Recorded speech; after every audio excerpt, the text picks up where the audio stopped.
Bah, je pense, d'intervenir soi-même, c'est juste le meilleur moyen de. Enfin, ça n'arrangera rien et de se faire. Qu'une personne se fait Ouais. frapper sur le coup, le premier réflexe, quoi. Bah, d'appeler la police, du coup, essayer de voir qu'il y ait une vraie autorité qui gère ça, même s'il y a un délai, ce qui est dérangeant.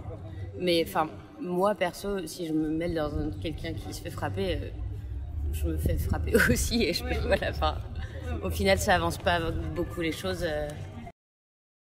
Voilà, donc on va pas se mettre en danger, mais on lâche pas l'affaire. Bien sûr qu'on appelle la police, même si on n'intervient pas personnellement au domicile même, on appelle la police, on se mobilise, on essaie d'appeler les voisins, au moins qu'il y ait des témoins, dire ce qui s'est passé si tout le monde a entendu. Voilà, pour essayer d'apporter quelque chose aussi à la victime derrière. Dans un premier temps, j'interviens et après j'appelle la police. Moi, vraiment que ma vie soit en danger, mais enfin bon, même ma vie est en danger, ouais, je pense que j'interviens. Je ne resterai pas les bras croisés. Ouais, je pense. Ouais. Surtout si une femme est en danger, un mec, c'est peut-être différent, parce que bon, mais une femme, de toute façon, la violence faite aux femmes, c'est inadmissible. D'ailleurs, quoi qu'on fera, il y aura malheureusement des gens qui seront comme ça. Et je pense que c'est un truc qu'il faut plus peut-être dans la sensibiliser les gens, en parler, etc. Je pense que c'est beaucoup plus fort que durcir au niveau des lois, etc. Tous les parents ne sont pas forcément aptes à éduquer leurs enfants à ça. Déjà, ils ont leur manière d'être et du coup, il faut qu'il y ait une institution. Ouais, c'est ça, une institution qui gère le truc, quoi. C'est le meilleur moyen de toucher le plus de personnes, je pense. C'est l'éducation civique, c'était un peu ça, non? C'est un peu nul, quoi. Ouais, mais du coup, renforcer et plus plutôt que de parler de se concentrer sur les relations humaines plus que sur c'est quoi le vote. Non, si, c'est important de savoir ça, mais je sais pas. Je connaissais une personne qui se faisait battre par son mari. Oui. Et c'est vrai qu'elle a appelé plusieurs fois la police, machin, tout ça. Et ils essayaient de trouver toujours un arrangement. Et il suffit de. Voilà, moi j'aurais été la justice. Premier appel, première condamnation. Il n'y a pas besoin d'attendre 10 appels, 10 plaintes ou 10 trucs ou 10 mains courantes pour pouvoir intervenir. Première main courante ou plainte, la justice devrait agir dans les médias, quoi. Déjà en parler et pas laisser passer ça. Moi je comprends pas, c'est pas que je comprends pas, mais les femmes qui se tuent et ne disent rien, surtout quand elles sont des... C'est tabou, c'est que... Ouais, mais après c'est la peur aussi. Je comprends, il y a la peur, c'est la peur. Par exemple, on a de la fierté qu'on n'a pas forcément. Non, c'est la crédibilité, je pense. On n'est pas pris au sérieux. C'est la peur et la faiblesse aussi. Il y a beaucoup de ça, on n'est pas pris au sérieux. Est-ce qu'elle l'a mérité? Moi je l'entends, elle l'a mérité. Voilà, elle l'a mérité, mais elle a mérité de quoi? On n'était pas là, on ne sait pas ce qui se passe. Il y a des enfants derrière aussi. Donc,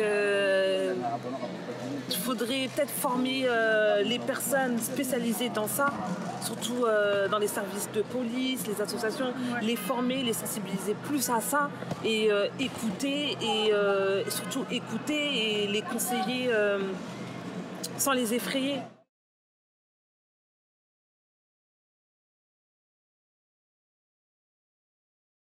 100 000 219 000. Ouais.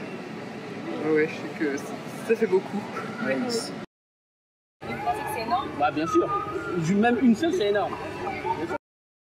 Je crois qu'il y a de mémoire, je crois que c'est une femme qui meurt sur les coups de leur mari tous les 2 jours, je crois.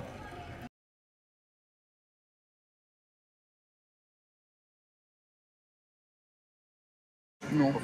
Pour moi, il n'y a pas de profil type. Tout le monde peut en être victime, dans toute classe sociale. Autant du côté des hommes que des femmes, je pense que les femmes en sont plus victimes quand même. Parce qu'il y a moins d'hommes battus que de femmes battues quand même. Mais je pense qu'il y a aussi des hommes battus, ouais. Autant il y a des personnes battues que les personnes qui battent. Il n'y a pas de profil, il n'y a pas de classe sociale, c'est dans toutes les classes, que ce soit les ouvriers, les employés, les cadres, même les médecins frappent leurs femmes. Donc,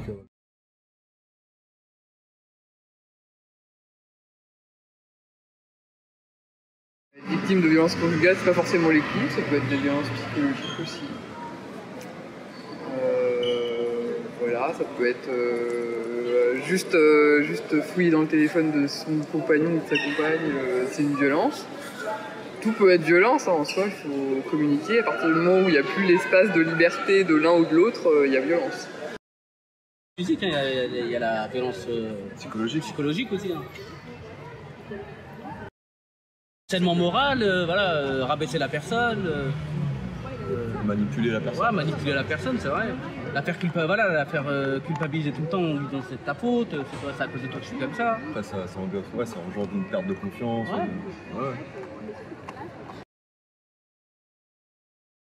Avec la famille, on a honte de dire.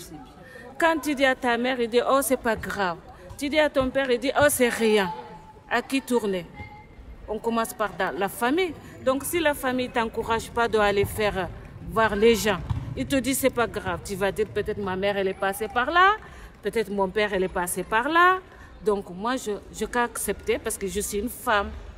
Donc ici on parle. Mais combien de personnes qui subissent tous les jours en silence? Ou bien ton mari t'humilie, tu es rien.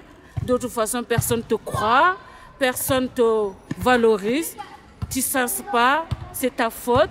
Un homme jaloux, elle a toujours des mots confortants. Parce qu'il te met à l'aise. Et comme quoi que, pardon, c'est ma faute, je suis désolée. Et ça n'empêche pas demain encore, il va commencer.